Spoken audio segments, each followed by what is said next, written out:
फिर से स्वागत है आप सभी का हमारे यूट्यूब चैनल HDCTC में। तो आरबी हिंदी कंपलसरी का एग्ज़ाम हो चुका है BA पार्ट 1 के स्टूडेंट का।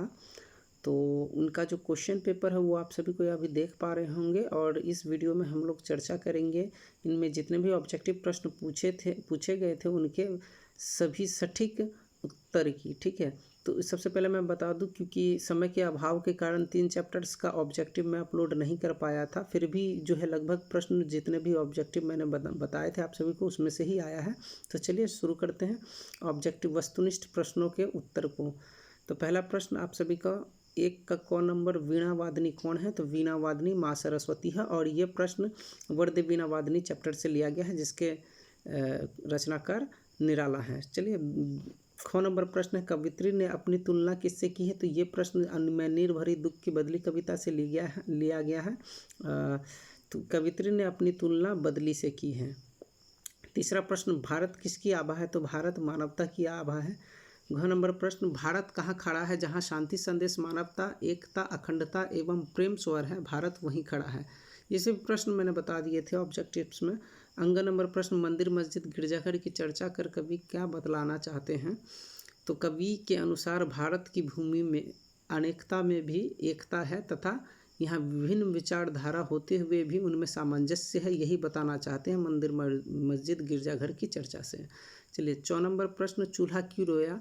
यह जो प्रश्न है ये अकाल और उसके बाद, ठीक है, अकाल और उसके बाद के चैप्टर से है जो कि नागार्जुन अर्थात वैद्यनाथ मिश्र द्वारा लिखा गया है और इस चैप्टर का ऑब्जेक्टिव मैं आप सभी को नहीं बता पाया था। तो चूल्हा क्यों रोया?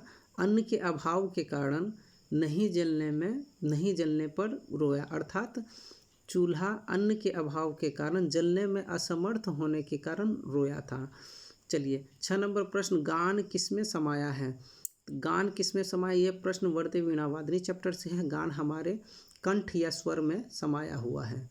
जो नंबर प्रश्न, प्रत्येक कर्म में थोड़ा या बहुत किसका योग होता है? तो प्रत्येक कर्म में थोड़ा या बहुत श्रम का योग होता है, श्रम का। ठीक है। झ नंबर प्रश्न, दुख के वर्ग में जो स्थान भय का है वही स्थान आनंद के वर्ग में किसका है?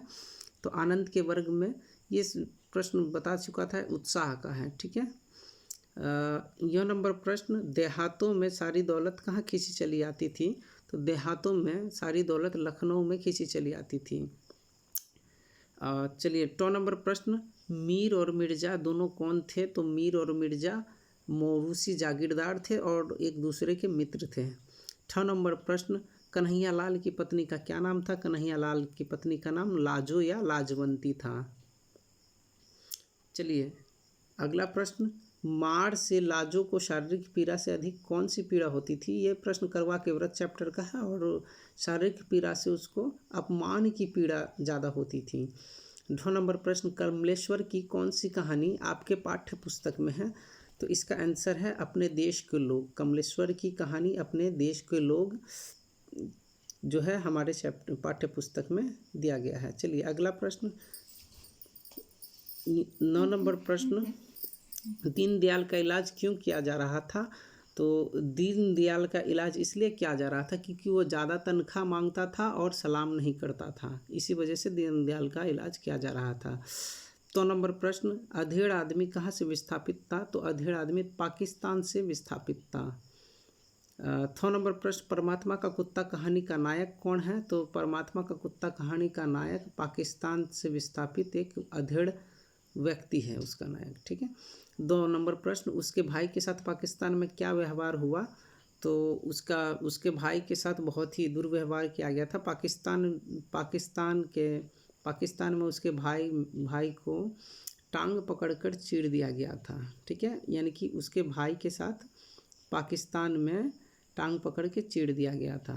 और ये प्रश्न भी जो है आपका परमात्मा का कुत्ता नामक कहानी से ही लिया गया है। ठीक है, जिसका रचनाकार मोहन राकेश थे।